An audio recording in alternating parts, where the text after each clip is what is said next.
All right, let's see what's happening in a little shot where dreams come true. Oh yeah, my buddy, one of my fans, Larry from Arizona, sent me a care package. Look at that. Sent it crate, freight. He even put my initials on the lid of the crate. Check it out, red, white, and blue too. Is this guy a super fan or what? Man, a built 9-inch with wheel wood brakes, posi track, adjustable coilovers, MagnaFlow mufflers, battery cable, AN hose and fittings, overflow tank, steering column, old GM horseshoe shifter, battery box, more battery cable. He had this wired shut, but I opened it, got all a bunch of stuff.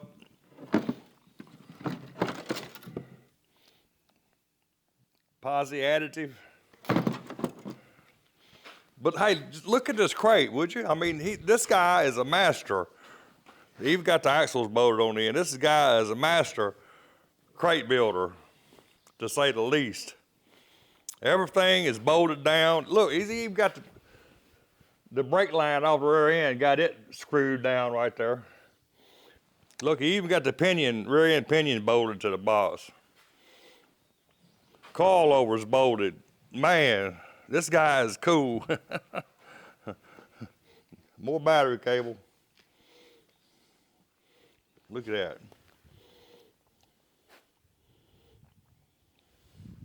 Man, I really appreciate it, Larry. So yeah, this is my fan, Larry, from Arizona. He's Chevelle Ranch. If you see him in the comments, Chevelle Ranch, you guys give him a shout out. We appreciate, really, really appreciate this. Just don't know how much. I'm gonna put that, on a wall somewhere. Rat Rod Bob, somewhere. I'll take one of those tires down. I'm gonna put it on a wall. Oh yeah, I got the mini chopper out. It's been on the front porch for years with a blowed head gasket. I changed the head gasket, got it running for the Gulfport event coming up in a few weeks, the Rat Rod event in Gulfport. June 8th, I think it is, something like that. 8th or 9th, something. Because I got arthritis, I can't walk very far. I could ride this around in the pits of that event. So it's a big event, so I need all the help I can get to get around. But I did get on eBay, and I bought one of those Chinese gas engines, which has got a couple more horsepower than this. This is about like 2 horsepower, so I got like a 6 horsepower.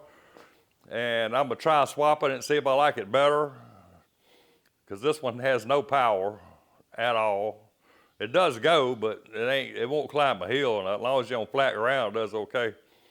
So yeah, gonna be doing that in the near future too, do an engine swap on this. I think I need to, it's kind of low to the ground, too low actually. So I probably don't have to extend that springer and make it longer, so get it up higher in the front, get it off the ground some more. Yeah, watch out for that. Rat mini chopper. Right there.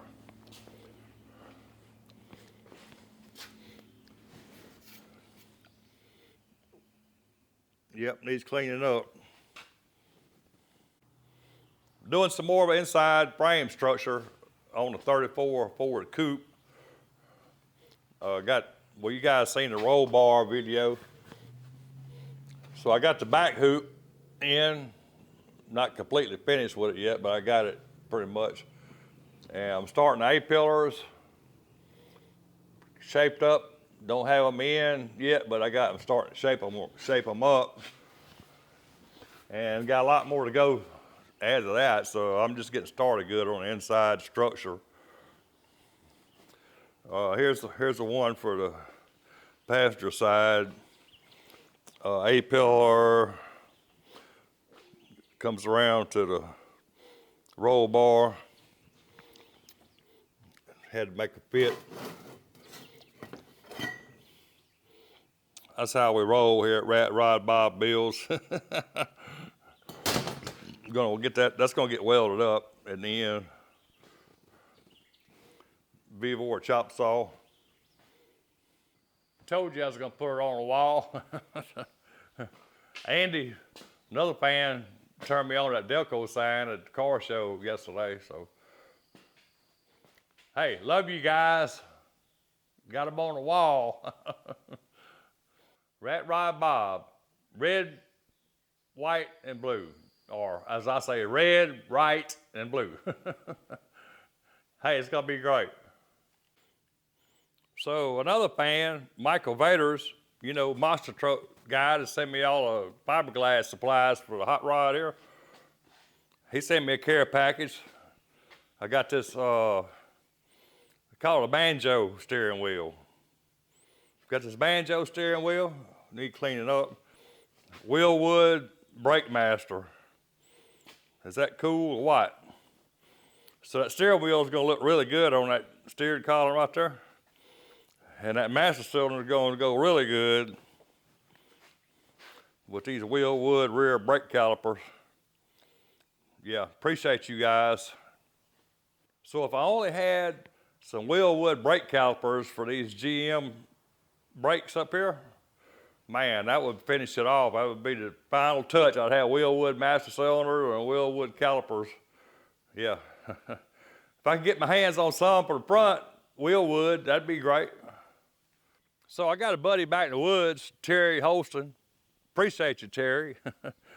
He brought me this steam cleaner, pressure washer, steam cleaner, years ago for me to work on.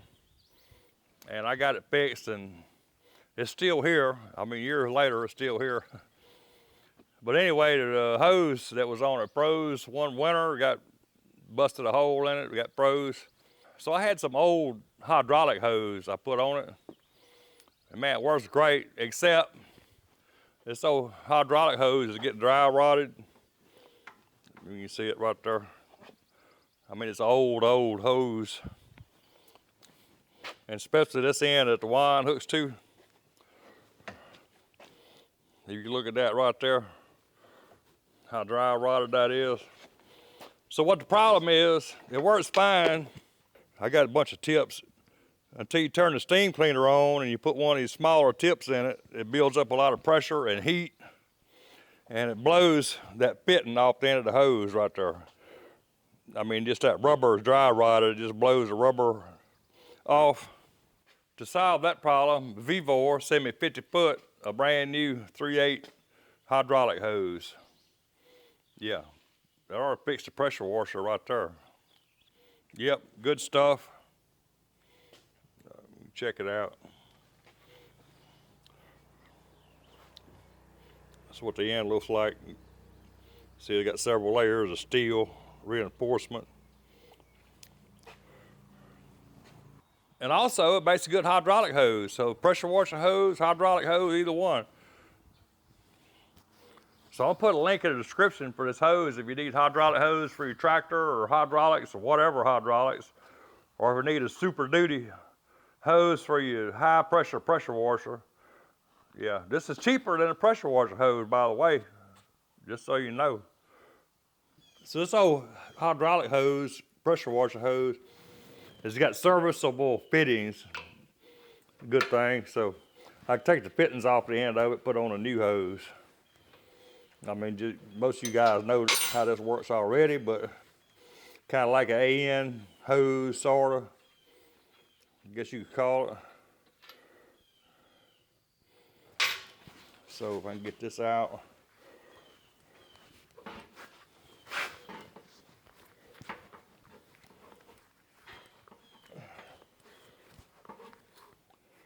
Like that. See how dry rotted that hose is? That's why it keeps blowing out. So I got my hose and my vise clamped in the vise. I took my flat wheel and kind of beveled that edge a little bit because it's kind of a tight fit. And this has got left-handed threads in it, so it's got to turn this way to go on. So I'm gonna try to get it started on there. It's tight fit, but it's going, I think. So, see if this will help.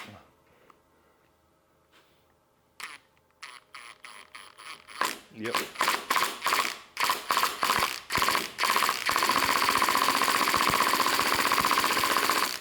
think that's all the way. Now, we get this part here clamped in a vise. Put me a little cocoa butter flavored scented petroleum jelly on that. Hopefully it'll go in there easier. And this is right-handed threads, so this is gonna go in like that.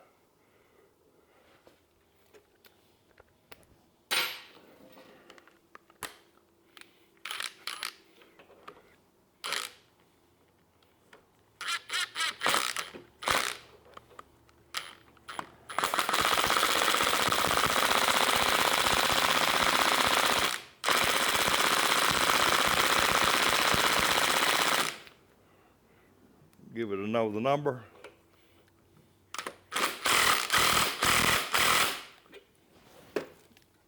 Make sure I ain't screwing up. Oh yeah, we good.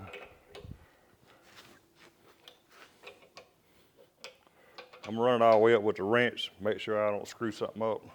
Okay, I put the other fitting on the other end the same way. And just like that, I have a new hose for my pressure washer. There's the specs on the hose, by the way. So if you need hydraulic hose, I would go to Vevor and get some, unless you just got a whole pocket full of money and want to buy the name brand stuff. But hey, this is like good hose to me. When you see the old hose, I don't tell how many years old it was, but you see how dry rot it was. That's why it kept blowing the end off. It just blew that outside rubber plumb off of there. So yeah. Yeah, Vevor hydraulic hose. I'll put a link in the description. If you want some, they don't cost a lot more than regular like fuel line hose, so it's a good deal actually. So yeah.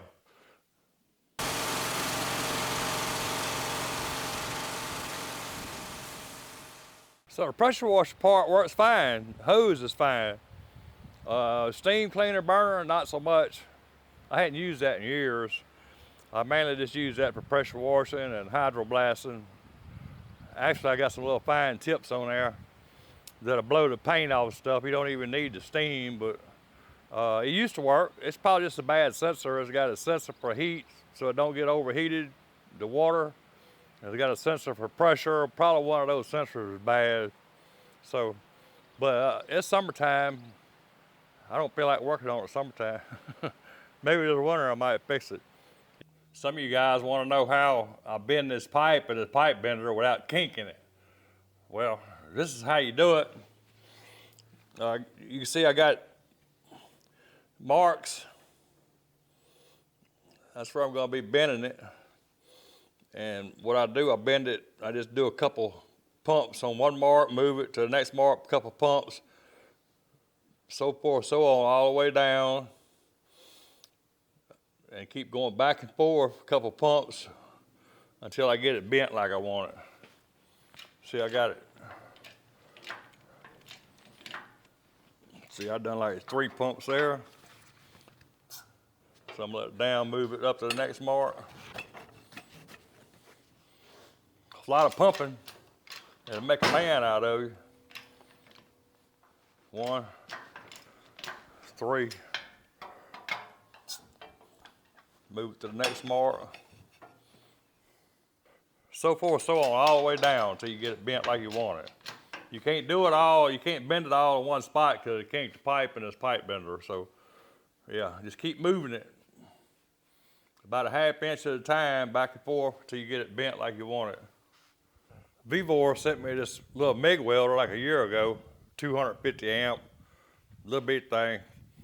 It works fine, but they hadn't had any problem with it. But they sent me an upgraded version. This is a 270 amp. And I'm not gonna bore you with the unboxing video, so there ain't gonna be none of that. I'm just gonna unbox it. I'm gonna swap it out on that cart and we're gonna see if it'll weld. Simple as that. So I already unboxed it. This is what you get. You get the welding machine with a 220 cord, and it's got an adapter to plug it into 110. You get some air hose, stick welding lead, ground clamp, some flux core wire, glasses, welding glasses. I don't know, but you got them. Cool little case too, actually. MIG torch, wire brush, user manual, and some spare parts, consumables, TIG torch. I'm not going to be using TIG torch. Maybe in the future I might. And it's not a high frequency machine, so don't be trying to weld aluminum with it. But it's supposed to TIG, you know, like mild steel should be able to TIG weld with it. So I'm gonna hook it up. I just want to MIG weld with gas.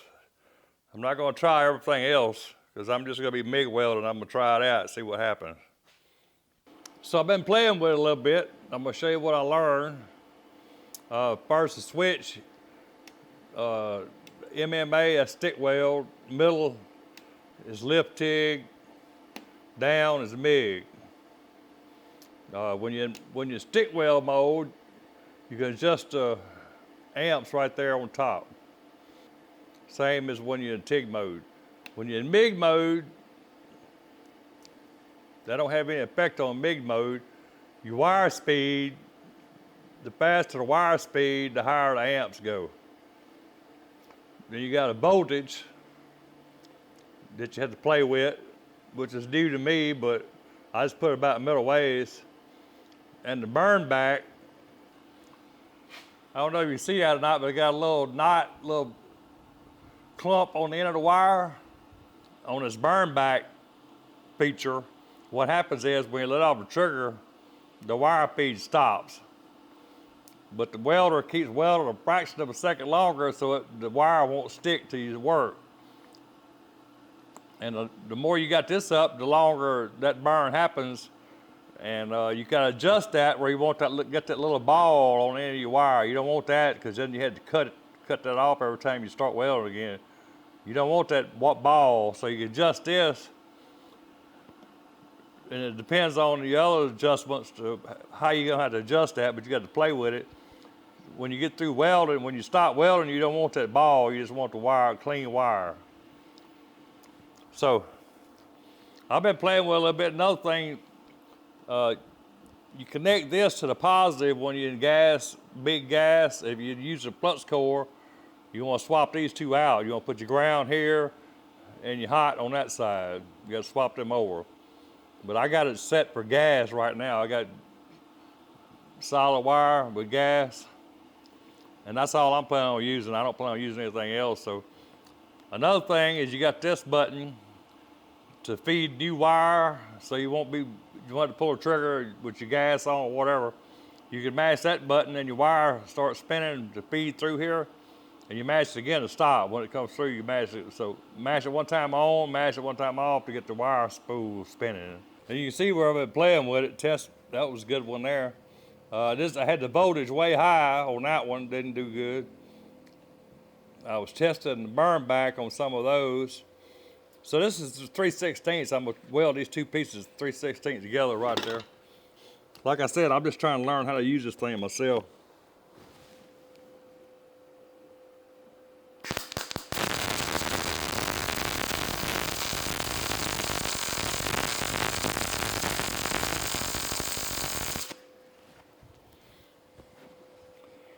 That's a pretty good weld there. Ain't perfectly straight, but it's a good bead. I'm gonna crank it up, weld the other side. Now wind blowing, mess with my gas, but who cares?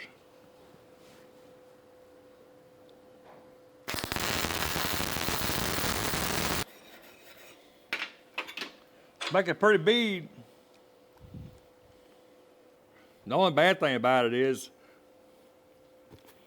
I'm kind of like Wesley. I like the two dials where you got one for amps and one for wire feed. and you can, you do that enough, you figure that out.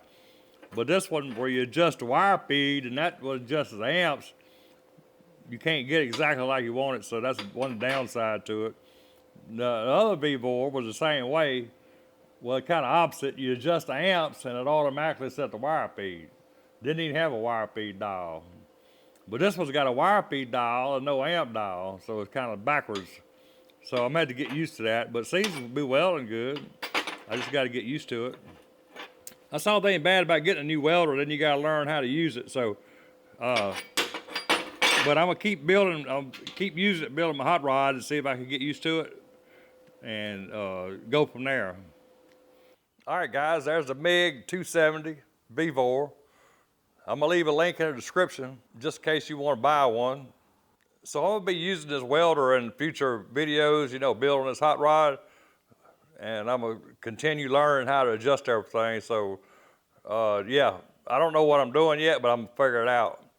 I also got a link in the description for the hydraulic hose. If you need hydraulic hose, or if you got a big PSI pressure washer, you need hose, that's the perfect hose for a pressure washer. Steam cleaner, works great. So I got this Thor J400 jump box. Little bitty thing, I'm talking about, look. It probably don't weigh 6 ounces. It's supposed to start a 8-liter gas, 6-liter diesel. We're gonna find out right now. I mean, I think it'd be a miracle. Look how little bitty the wires are. I mean, how's that gonna start? We're gonna find out, see. Got this GMC Sierra. Thing's got a 6-liter. Hit the key. All right, it's dead. We left the key on all night. So we're gonna try this. All right, I got the little bitty thing hooked up. Let me turn it on. Let's see, right here. It's supposed to show the battery voltage. 9.8 volts. Try it.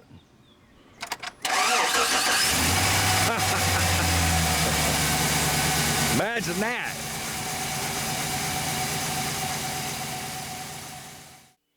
Thor J400. If you want one, the link is in the description along with a coupon code for 50% off. I mean, you can get it for half price with the coupon code. So yeah, the link is in the description. Oh yeah, I took Dirty John to a little car show yesterday. Won top 2 rat rod. So I don't know if I won first place or second, but it was top 2. I was in the top 2 category, Dirty John. So yeah, that was fun.